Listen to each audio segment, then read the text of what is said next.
Hello, সবাইকে শুভেচ্ছা নতুন আরেকটা ভিডিওতে।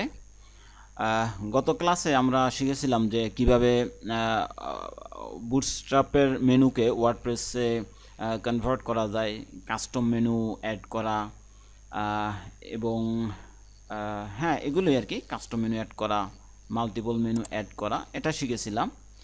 তো আজকে শিখবো যে কিভাবে ড্রপ ডাউন মেনু নিয়ে কাজ করা যায়। ওকে, ড্রপ ডাউন মেনু খুবই গুরুত্বপূর্ণ, প্রত্যেকটা প্রজেক্টে লাগে বর্তমানে। বিশেষ করে বর্তমানে মেগা মেনু নিয়ে খুবই কাজ করা হয়। মেগা মেনুটার প্রচলনটা বর্তমানে খুব বেশি। তো ইনশাল্লাহ আমরা এটা নিয়েও কাজ করব। তো তার আগে আমরা এই অংশটুকু একটু ডাইনামিক করে ফেলি। আমরা আমাদের প্রজেক্ট থেকে header.phpটা রান করি। এখানে দেখতে পাচ্ছেন প্রজেক্ট নেম এবং এটা স্ট্যাটিক। এটাকে ডাইনামিক করে ফেলবো পিএইচপি দিয়ে। তারপরে একটা ফাংশন আছে ব্লগ ইনফো। ব্লগ ইনফো ফাংশনটি মূলত যে কাজটি করে, এটা কারেন্ট সাইটের ইনফরমেশনগুলো ডিসপ্লে করে ইউজারের কাছে। কী ধরনের ইনফরমেশন চান সেই ইনফরমেশনগুলো বর্তমান সাইটে, যেমন ধরেন এটার ইনফরমেশন হচ্ছে, একটা হচ্ছে আপনার অ্যাডমিন ইমেল, হতে পারে এটা আপনার সাইটের নেম, হতে পারে সাইটের টাইটেল, ট্যাগ ইত্যাদি ইত্যাদি, ডেসক্রিপশন, এরকম অনেকগুলো আছে। তো এই ব্লগ ইনফো মূলত এই ধরনের ইনফরমেশনগুলো কালেক্ট করে। তো সে যেখান থেকে ইনফরমেশনগুলো আনে সেটা হচ্ছে যে ইউজার প্রোফাইল থেকে, অর্থাৎ ইউজার্সের যেই প্রোফাইল আছে ইউজার প্রোফাইল থেকে, তারপরে সেটিংস থেকে, এরপর চাইলে সে যে কোনো জায়গা থেকে ইনফরমেশন কালেক্ট করতে পারে। তো এখানে যেটা করতে হবে যে আমি একটা নাম দেব, সেটা হচ্ছে নেম, অথবা এটা না দিলেও চলে, অপশনাল, আপনি চাইলে দিয়ে দিতে পারেন। সে কী করবে, সাইটের নেমটা শো করবে, অর্থাৎ সাইটের টাইটেলটা এখানে শো করবে। এখন প্রজেক্ট নেম আছে, সাইটের টাইটেল মাই ব্লগ। সাইটের টাইটেল কোথায় দেওয়া আছে, সেটিংস থেকে আপনি জেনারেলে গেলেই সাইটের টাইটেল দেখবেন মাই ব্লগ। এখানে যদি আমি চেঞ্জ করে দেই বুটস্ট্র্যাপ টু WP দেই, ওকে, সেভ, রিফ্রেশ করলে আমি আমার বুটস্ট্র্যাপ টু WP অর্থাৎ সাইটের টাইটেল যদি আমি ডিসপ্লে করাতে চাই, অর্থাৎ আনতে চাই আমার প্রজেক্টের, সেক্ষেত্রে নেম দিলেই হবে। অথবা আপনি চাইলে এটা ব্ল্যাঙ্ক রাখতে পারেন, সেক্ষেত্রে ওই একই কাজ করবে, অর্থাৎ আপনার সাইট টাইটেলটা শো করবে। এরপরে এটা ক্লিক করলে কোথাও যাচ্ছে না, তো এটা ক্লিক করলে যেহেতু হোম পেজে চলে যায়, এরকম একটা ব্যবস্থা করে দিই। পিএইচপি আবারও ব্লগ ইনফো ফাংশনটি নিয়ে কাজ করি। এরপরে URL, অনেকে হোম URL দেন, এতেও কোনো সমস্যা না, আপনি চাইলে সেটাও দিতে পারেন। তো এটা যে করবে, সে এই যে মানে আমাদের যে মূল যে পেজটা, সে পেজের লিঙ্কটা সেখানে ডিসপ্লে করাবে। অর্থাৎ আমি এখন অ্যাবাউট মিতে আসি। এখন আমি যদি হোম পেজে যেতে চাই, সেক্ষেত্রে আমার কী করতে, এটা কেটে, এখন ইউজারে কী করতে পারে, এখানে ক্লিক করে সে হোম পেজে চলে আসতে পারে। ওকে, আশা করি বুঝতে পেরেছেন। তো এখন আমরা কয়েকটা ড্রপ ডাউন মেনু তৈরি করি। পেজেসে যাই, add new, sample menu, publish,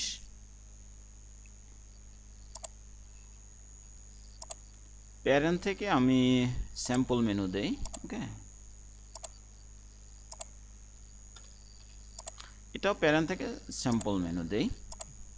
এরপর অ্যাপিয়ারেন্স থেকে menu, sample add to, sorry, আমাদেরকে যেটা সিলেক্ট করতে হবে প্রাইমারি মেনুটা সিলেক্ট করে নিতে হবে, কারণ আমরা হেডারে শো করাচ্ছি, ফুটারে না। এটার জন্য আমি এখান থেকে চেঞ্জ করে দিব প্রাইমারি মেনু। এরপরে ক্লিক সিলেক্ট। এখন এখান থেকে আমি আবার সেই তিনটা মেনু অ্যাড টু মেনুতে অ্যাড করে নিলাম। তারপরে এটা স্যাম্পল মেনু, ওকে, এই দুইটা এটা আন্ডারে থাকবে এবং এটা আমি ঠিক ব্লগের ইসে দিয়ে দিই। ওকে, এভাবে থাক। এখন সেভ, হোম পেজটা রিফ্রেশ। এখন আমাদের ড্রপ ডাউন মেনুটা এখানে আসছে, অর্থাৎ এখানে কোনো স্টাইল নেই, এখন এটাকে স্টাইল করতে হবে। তো এর আগে আমি যদি একটু ইন্সপেক্ট এলিমেন্ট করি কাজ বোঝার সুবিধার জন্য,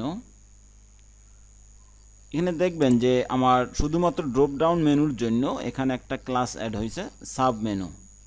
পাশাপাশি এই ড্রপ ডাউনের যে প্যারেন্ট এলিমেন্ট আছে বা প্যারেন্ট মেনু আছে, এর এলআইতে আরেকটা ক্লাস অ্যাড হয়েছে যেটা লেখা menu item has children. Okay, তো এই ক্লাসটা আমি যতগুলো এখানে ড্রপ ডাউন অ্যাড করব প্রত্যেকটাতে এই ক্লাসটা অ্যাড হবে।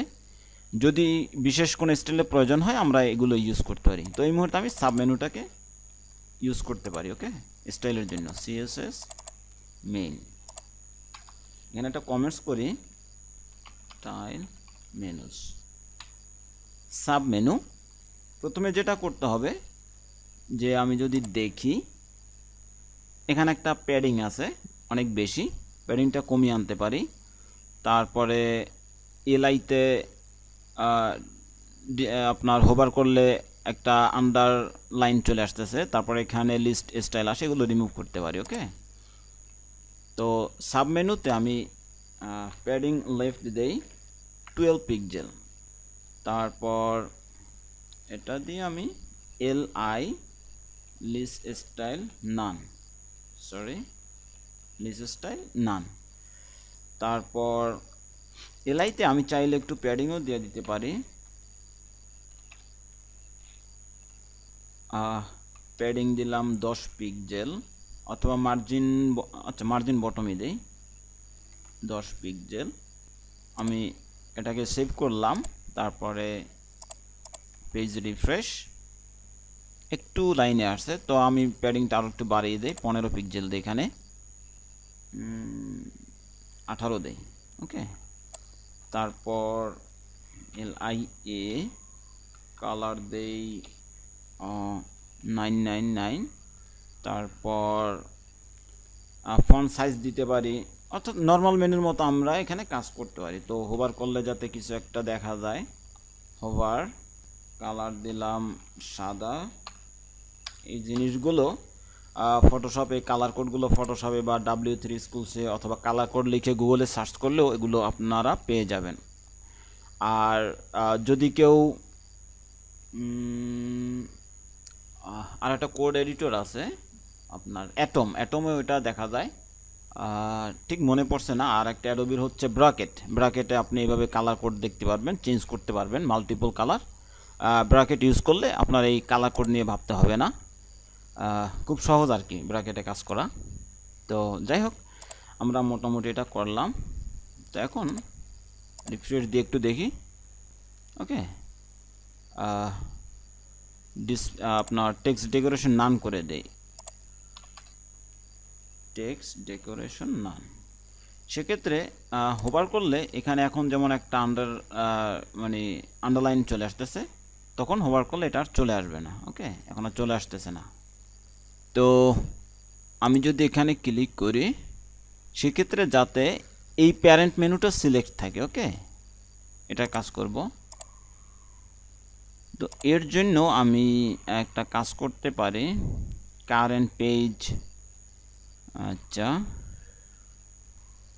কারেন্ট পেজ প্যারেন্ট, ঠিক আছে, আমি এইটাও নিতে পারি যে কারেন্ট পেজ প্যারেন্ট, এটা নিয়ে নেই। সেক্ষেত্রে কী হবে, আমি যেই পেজে থাকি না কেন, অর্থাৎ এই ড্রপ ডাউন মেনুর পেজে থাকলে তখন এটা সিলেক্টেড হয়ে থাকবে। আপনারা এটাকে একটু ডেকোরেটেড করে নেবেন, সিএসএসগুলো যাতে কাছাকাছি থাকে। পরবর্তীতে ব্যাকগ্রাউন্ড ব্ল্যাক, এখানে আমি এর আগে ব্যাকগ্রাউন্ড এখানে একটা দিয়েছিলাম, তো চাইলে আমি এই ক্লাসটাকে এখানেও অ্যাড করে দিয়ে দিতে পারি।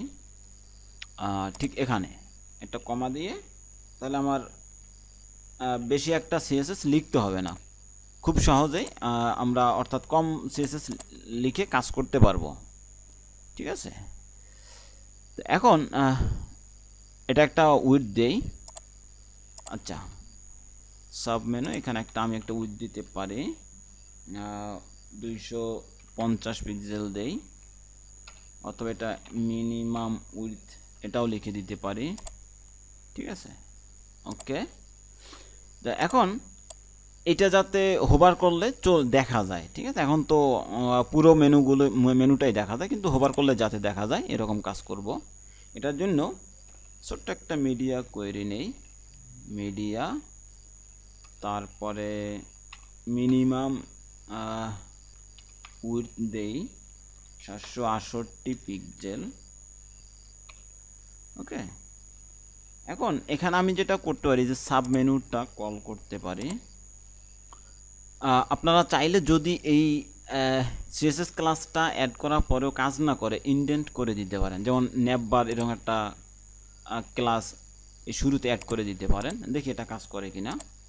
তো ব্যাকগ্রাউন্ড আপনার 6 দিলাম, তারপরে পজিশন অ্যাবসলিউট দিলাম, তারপরে প্যাডিং দিতে হবে, প্যাডিং আচ্ছা আপাতত এরকম থাক। তারপর আর কি দেওয়া যায়, আচ্ছা প্যাডিং এখান থেকে আমি বাড়াই দিই, মার্জিন বটম প্যাডিং কোথায়, আচ্ছা এখানে দেওয়া হয়নি, padding left sub menu padding left. মানে এখানে একটা কাজ করি যে দুইভাবে কাজ করা যায়। আপনি ডিসপ্লে ডিসপ্লে নান, এরপর এটা কখন দেখা যাবে সেটা হচ্ছে, আচ্ছা আমি এটা সেভ করে নেই, সেভ করে আমি এটাকে একটু রিফ্রেশ দিই, তাহলে আমি ড্রপ ডাউন মেনুটা আর দেখতে পাবো না। তো যেহেতু এই স্যাম্পল মেনুতে ড্রপ ডাউন মেনুটা আছে, সেহেতু যখন এই এলআইতে কেউ হোভার করবে তখন এই ড্রপ ডাউন মেনুটা দেখা যাবে। তো এলআই মেনুতে হোভার করলে আমি কিভাবে বুঝবো বা আমার থিম কিভাবে বুঝবে, তো এখানে একটা ব্যাপার আছে যে আপনি আচ্ছা has menu item has children. Okay, তো যেই মেনুটার আইটেমে চিলড্রেন থাকবে ওই এলআইতে যদি কেউ হোভার করে, ঠিক আছে, এলআই ক্লাস হোভার, তখন এই সাবমেনু এটা দেখা যাবে, অর্থাৎ ডিসপ্লে ব্লক হবে। ঠিক আছে, আবার একটু দেখে নিই ঠিক আছে কিনা। এলআই এরপর হচ্ছে আচ্ছা, এখন এটা কেটে দিয়ে রিফ্রেশ যদি দেই, এরপর আমি হোভার করি, ওকে চমৎকার। ঠিক আছে, এখন এই আপনার এখানে একটা ব্যাকগ্রাউন্ড আছে, এটা আমি তুলে দিব। হোভার করলে যাতে এখানে আপনার ব্যাকগ্রাউন্ড এটা না পায়, হ্যাঁ এখন আর পাচ্ছে না। ঠিক আছে, তো এখানে যেই সরি ওকে এই ব্যাকগ্রাউন্ডটা পাচ্ছে, কারেন্ট পেজ প্যারেন্ট এই ব্যাকগ্রাউন্ডটা পাচ্ছে, তো আমি এখান থেকে তুলে দিতে পারি। ওকে, আপাতত এটা রিমুভ করে দেই, এখন সেভ করে আবার যদি আমি এখানে রিফ্রেশ করি তো দেখা যাক কি হয়। আচ্ছা, current menu page, sorry current menu, ও সেক্ষেত্রে আমাকে একটা কাজ করতে হবে। কারেন্ট মেনু এই ক্লাসটা নিয়ে আমি একটা কাজ করতে পারি, এটার পরে আমি সাব মেনু অ্যাড করে দেই, তারপরে এলআই দেই, এখানে কি আছে এলআই, এখানে মূলত এলআই নিচ্ছে খুব সম্ভবত কারেন্ট মেনু আইটেম। ঠিক আছে, এমনকি কারেন্ট মেনু আইটেম, আচ্ছা এলআই নিচ্ছে। ঠিক আছে, এলআই, এরপর আমি চাইলে এই অংশটাও অ্যাড করে দিতে পারি, দেখি আগে এটা কাজ করে কিনা। বিজি ট্রান্সপারেন্ট, দেখি এটা কাজ হয় কিনা। এটা কাজ হয়নি। এখন আমি এই ক্লাসটা এখানে অ্যাড করে দিতে পারি। আচ্ছা, আমরা এভাবে করে দেখতে পারি, হ্যাঁ এখন চলে গেছে। ঠিক আছে, তো এখন উপরে একটু প্যাডিং মার্জিন দিয়ে দিলে আরও সুন্দর হতো। তো এটা আশা করি আপনারা দিতে পারবেন। তো আমাদের ড্রপ ডাউন মেনু শো করানোর দরকার ছিল, সেটা শো করিয়েছি।